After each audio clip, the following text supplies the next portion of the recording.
This hearing goes off the rails almost instantly. The defendant is already facing up to 5 years on serious drug charges. But instead of showing remorse or even just staying quiet, he somehow manages to dig himself an even deeper hole. Judge Boyd doesn't miss a thing. From the moment the hearing begins, she spots lie after lie, and rather than course correct, he leans in harder, like he's aiming for a record in courtroom self-sabotage.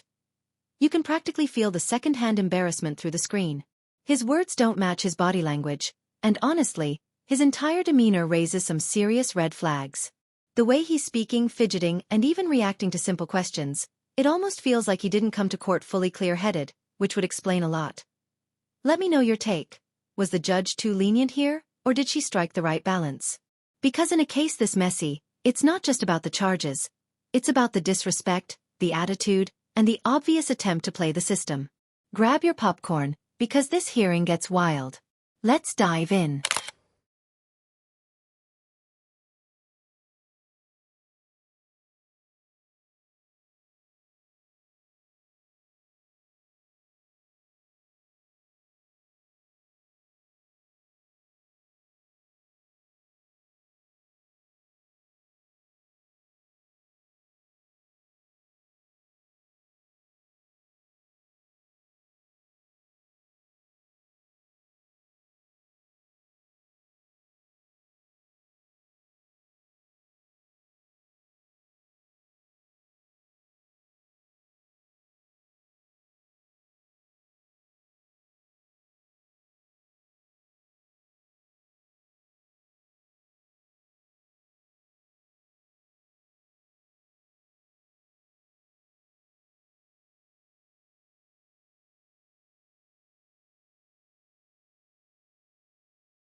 Alright, before we even get to the test results, let's be honest. This guy looks like he's already lost the round. His behavior in court is a giant red flag. From the moment the judge starts speaking, his nerves are all over the place. Fidgeting, shaky responses, darting eyes. It's like watching someone who knows exactly what's coming but is still hoping for a miracle. And Judge Boyd? She spots it instantly. Her experience speaks volumes, and you can tell she's already reading between the lines. His whole demeanor screams, "I'm not clean," even before the official results are mentioned. Here's a little known fact. Technically, there's no federal law saying you can't show up to court under the influence, as long as you're not disruptive. But let's be real. Just because something isn't illegal doesn't mean it's not a terrible idea. And in this case, the guy's not flipping tables or shouting, but he's one deep breath away from giving himself away. Honestly, with the way he's acting, it's like he's hoping the test breaks or the results somehow vanish. But the truth always comes out. Let's see how this one plays out, because if looks could reveal test scores, we'd already have our answer.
Honestly, this one's hard to watch. You can feel the tension building as the defendant stumbles through excuse after excuse. And the judge? She's clearly heard it all before. At this point, all he needs to do is say the truth. But instead, he keeps dancing around it like he's got time to spare, when in reality, every second he delays just makes things worse, and then it happens. He drops the classic line, "I just touched it." Come on. That has to be one of the weakest excuses in the courtroom playbook.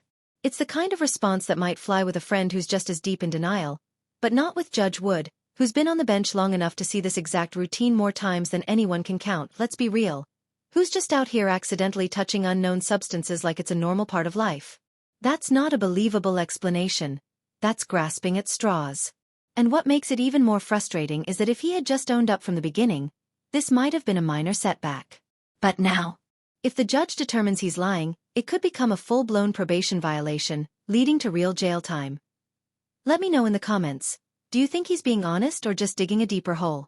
Because from where I'm sitting, this isn't damage control. It's self-destruction.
That hearing was genuinely tough to sit through, and not in a dramatic edge-of-your-seat courtroom way.